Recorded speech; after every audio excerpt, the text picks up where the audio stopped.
academia life as a deck cadet on inter-island domestic vessel.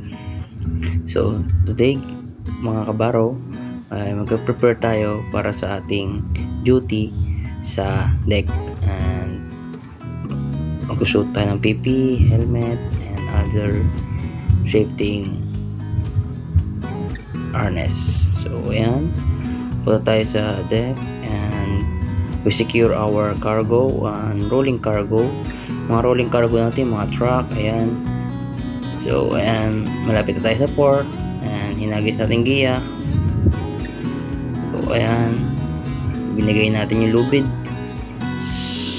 Ayan, dahil malakas kasi yung agos dyan, kailangan mabilis tayo mag lubid, magbigay. Tapos area natin ng konti. So ayan, pinagpirmi na ako ng lubid. Ginawa kong technique dyan is 9 muna, 9, tapos katapos ng 9, 8 na. So ayan, naglo-loading kami ng mga rolling cargo, mga tropa natin. So ayan, underway na tayo guys.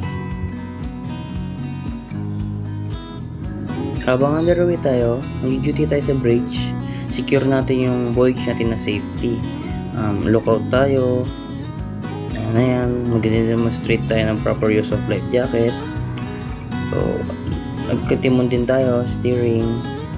So ayan yung barko namin guys, Pascat.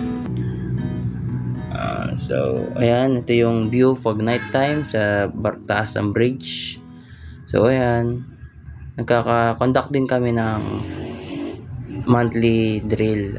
So ayan, habang lilinis kami dyan with the tropa. Uy, may pakakembot-kembot pa dyan. Ayan, ganyan lang kami sa barko, ganyan yung buhay namin. So ito ngayon is may konting celebration, New Year. So konting pagkain, salo-salo kami dito. Nag-ambagan kami dyan, yung iba nagluto. So meron tayong mga pagkain ng pagsasalu-saluhan. Mabilis matapos ang kontrata natin basta makikisama tayo sa ating mga kabaro sa barko. So ayan, shoutout natin yung ating kasama dyan at nakahiga kami. Ayan, ayaw atang tumingin.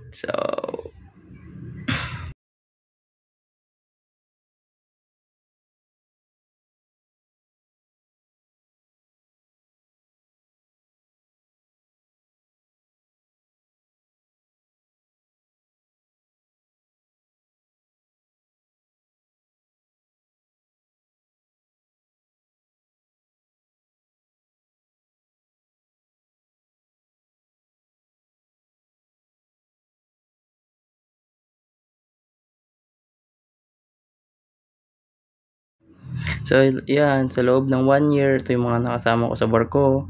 Nagkaroon kami ng pictorial. So underway.